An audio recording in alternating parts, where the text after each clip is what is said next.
Hello दोस्तों, मैं दीप स्वागत करता हूँ आपके अपने इस यूट्यूब चैनल जय हिंद बक्सर पे। दोस्तों, जैसा कि आपको देख के पता चल रहा होगा, आज हम आपको पढ़ाएंगे नदी का। जो वीडियो मैं आपको बना रहा था उसी का है आज पार्ट नंबर 3। यानी कि आज हम पढ़ेंगे ब्रह्मपुत्र नदी के बारे में। ब्रह्मपुत्र नदी के बारे में पूरा स्ट्रक्चर, इसमें कौन सी नदी निकली है, कहाँ से निकली हुई है, किस राज्य में यह बहती है, कहाँ पे इसका क्या क्या नाम है, कहाँ से निकली हुई है, इन सभी को बहुत ही बाखूबी तरीके से, बहुत ही मजेदार तरीके से, बहुत ही अच्छे तरीके से मैं आपके सामने विथ स्ट्रक्चर सारी ब्रह्मपुत्र की शाखाओं को बताऊंगा। तो मुझे आपसे निवेदन है कि आप हमारी वीडियो को लास्ट तक देखेंगे। लास्ट तक अगर नहीं देखेंगे तो पूरा वीडियो आपको समझ में नहीं आएगा। और चैनल को सब्सक्राइब करेंगे भी और लाइक वगैरह वगैरह आप करेंगे और पूरा वीडियो पढ़ते हुए आनंद लेते हुए एकदम से इसको हंसते मुस्कुराते हुए सीखिए। ठीक, अब ब्रह्मपुत्र नदी का जो उद्गम हुआ है ये वास्तव में हुआ है आपके तिब्बत एरिया से।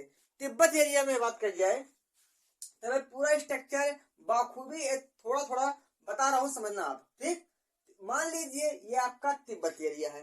तिब्बत में एक बहुत बड़ी हिमानी है जिसका नाम है चेमयुंगडुंग हिमानी। क्या नाम है? चेमयुंगडुंग। अगर आप 3-4 बार बोलेंगे तो एकदम सुनिश्चित आपको याद हो जाएगा। चेमयुंगडुंग हिमानी। क्या?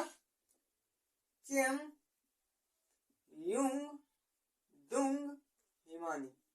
इस चेमयुंगडुंग हिमानी से क्या होता है, अब आपकी ब्रह्मपुत्र नदी का उद्गम होता है। अच्छा, हिमानी या हिमनद या ग्लेशियर आपने बहुत ही बार सुना होगा, लेकिन वास्तव में इसका मतलब क्या होता है? तो हिमानी मतलब बर्फ का एक बड़ा गोला जो हमेशा गतिशील रहता है। अगर गतिशील रहता है तभी यह नदी का रूप लेता है। ठीक, तो यहाँ से आपके तिब्बत की एरिया देखा जाए, अब यह चीन का एरिया हो गया। तिब्बत ना बोल के अब चीन से बोला जाए तो शायद ज्यादा बेटर होगा। ठीक, तो यहाँ से निकलते हुए आपकी नदी ऐसे ऐसे ऐसे ऐसे एरिया पूरा तिब्बत या चीन में बहते हुए आई।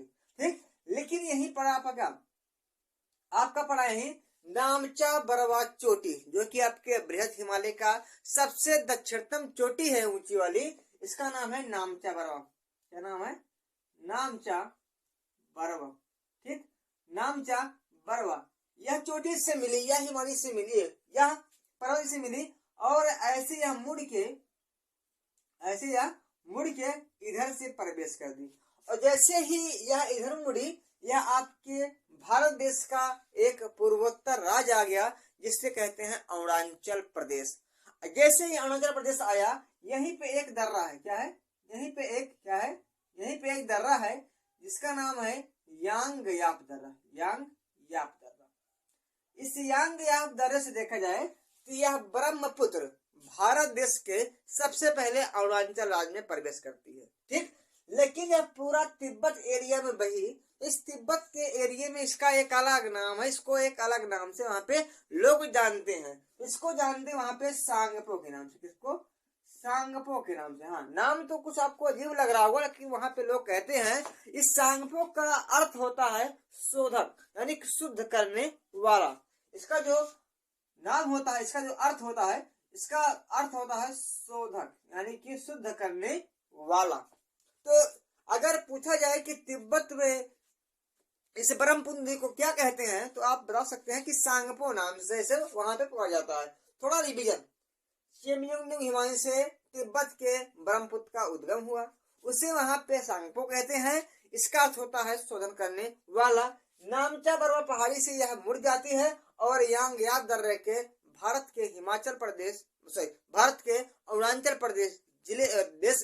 में यह प्रवेश करती है। और यह जैसे यहाँ पे प्रवेश करती है, ऐसे बहते हुए पूरा बही कहाँ पे? अरुणाचल प्रदेश में। और अरुणाचल प्रदेश के बाद यह पूरा बही कहाँ पे? आपके असम राज्य में। कहाँ पे? यह असम राज्य में बही और आपके ऐसे असम में बहते हुए यह कहाँ चली आई? बांग्लादेश में। यानी कि पूरा तिब्बत में बही, आपके अरुणाचल प्रदेश में बही, यहाँ पे आपके असम राज्य में बही और साथ साथ आपके पड़ोसी देश जिसका कहते हैं बांग्लादेश, उस राज्य में बही। इधर से पूरा आ रहा है आपका दमदमा के आ रही गंगा नदी। गंगा जिसका नाम चेंज होकर यहाँ पे पद्मा हो गया है बांग्लादेश में।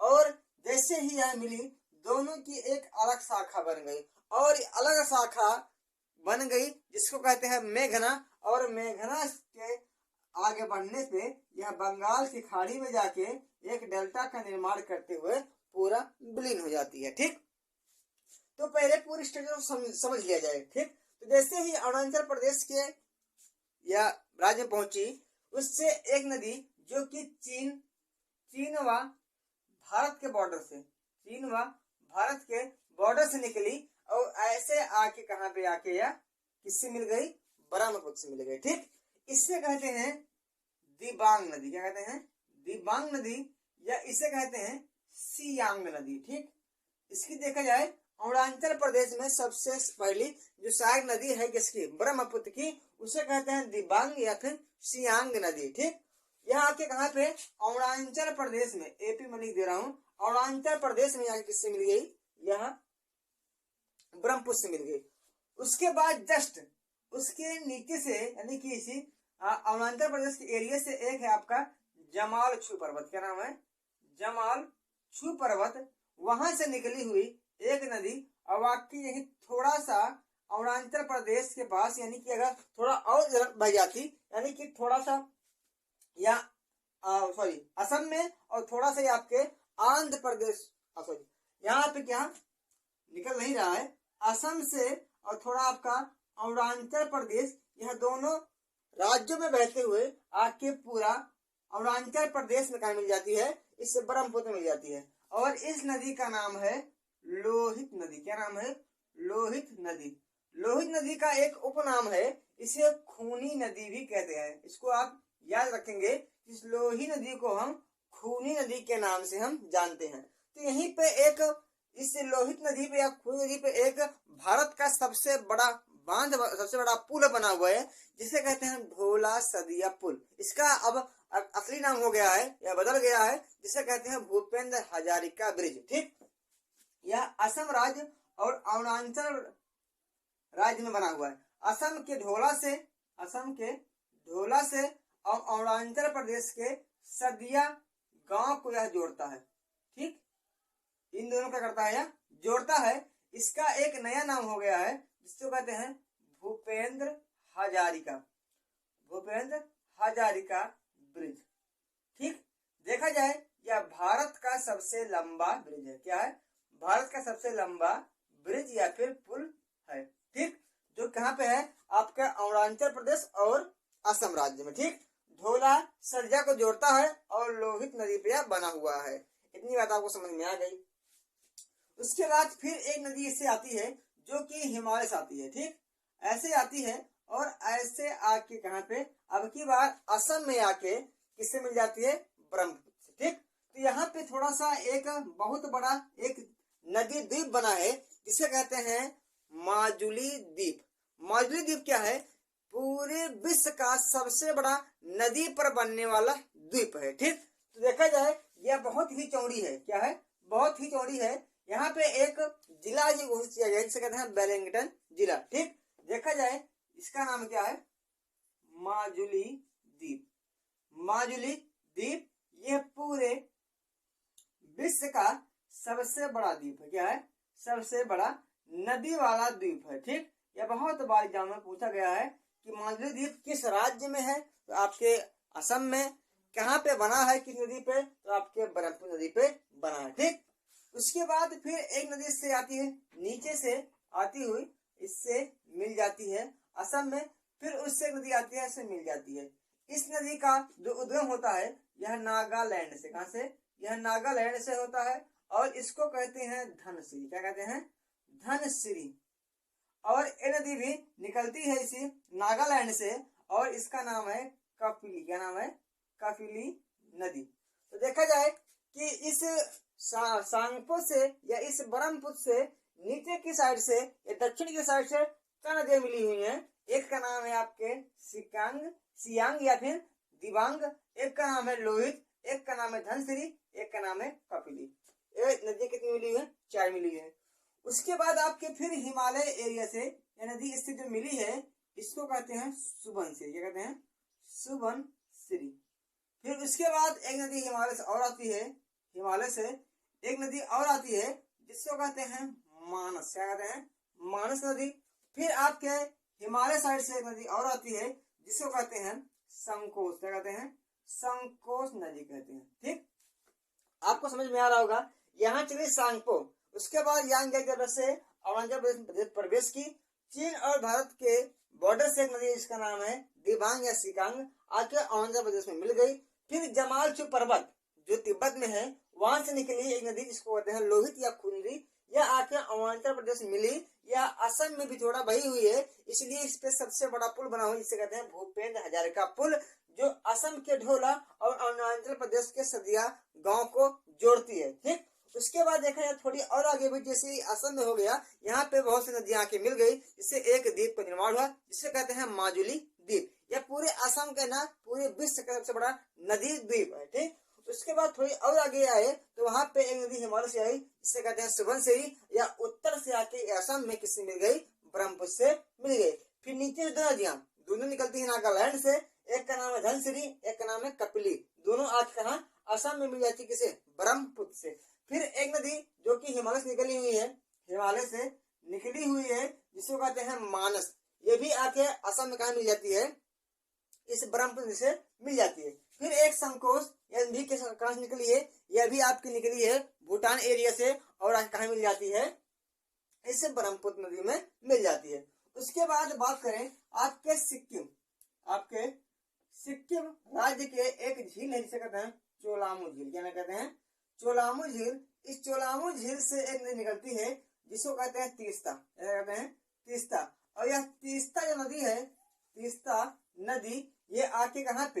ये आके आपके बांग्लादेश यानी पड़ोसी राज्य में, पड़ोसी देश में आके इस ब्रह्मपुत्र से मिल जाती है। ठीक, उसके बाद फिर इसी नागालैंड से मणिपुर से एक नदी आती है, मणिपुर से एक नदी आती है, ऐसे बहते हुए आगे से मिल जाती है। इस मणिपुर से जो नदी आई है इसी वहां पे कहते हैं बाराक। क्या कहते हैं? इसे कहते हैं बाराक नदी। फिर कहीं कहीं पे इसे सुरमा कहते हैं। क्या? सुरमा नदी कहते हैं। और अंत में इसे कहते हैं मेघना। क्या कहते हैं? मेघना। और यही मेघना जब आके कहाँ मिल जाती है? ब्रह्मपुत्र में मिल जाती है और गंगा के सिंधुधारा में मिल जाती है, और आगे मेघना ही बन के ये जाके बंगाल की खाड़ी में गिर जाती है। यहाँ पे जो नदी आई है, यहाँ पे इसे कहते हैं पद्मा, और इसे कहते हैं जमुना। क्या कहते हैं? जमुना कहते हैं। और जो पूरा असम में राज्य में अपने वही है पूरा, इतना पूरा क्या है? इतना पूरा आपका असम है। इस असम में इसको कहते हैं ब्रह्मपुत्र। क्या कहते हैं? ब्रह्मपुत्र। और यहाँ से क्या है आपका? अरुणाचल प्रदेश। इतने पूरे एरिया में इसे कहते हैं दिहांग, और यह पूरा तिब्बत के एरिया में वही है, इसलिए इसे कहते हैं सांगपो। और अंतिम में बांग्लादेश में जब पूरा यहाँ प्रवेश करती है, जब इससे मिल जाती है मेघना, और यह आगे मेघना के नाम से जाके बंगाल की खाड़ी में गिर जाती है। यानी कि देखा जाए तो इस ब्रह्मपुत्र को बहुत नाम है। इसे पहली बात मैं लिख रहा हूँ, तिब्बत में इसे कहते हैं सांगपो। आपने जान लिया सांगपो। उसके बाद देखा जाए इसे अरुणाचल प्रदेश में, कहाँ पे? अरुणाचल प्रदेश में इसे कहते हैं दिहांग। क्या कहते हैं? दिहांग नाम से जाना जाता है इसे। ठीक, उसके बाद जैसे ही यह आपके असम में प्रवेश करती है, इसका नाम हो जाता है ब्रह्मपुत्र। क्या नाम हो जाता है? ब्रह्मपुत्र। उसके बाद जैसे ही यह बांग्लादेश में प्रवेश करती है, इसका नाम हो जाता है जमुना नदी। ठीक, तो इसी ब्रह्मपुत्र के कई नाम है। इसे तिब्बत में कहते हैं सांगपो, अरुणाचल प्रदेश में दिहांग, आपके असम में कहते हैं क्या? ब्रह्मपुत्र, और इसे कहते हैं बांग्लादेश में क्या? जमुना। और इसकी जो यह पद्मा है, इसको भारत में कहते हैं गंगा, और बांग्लादेश में कहते हैं पद्मा।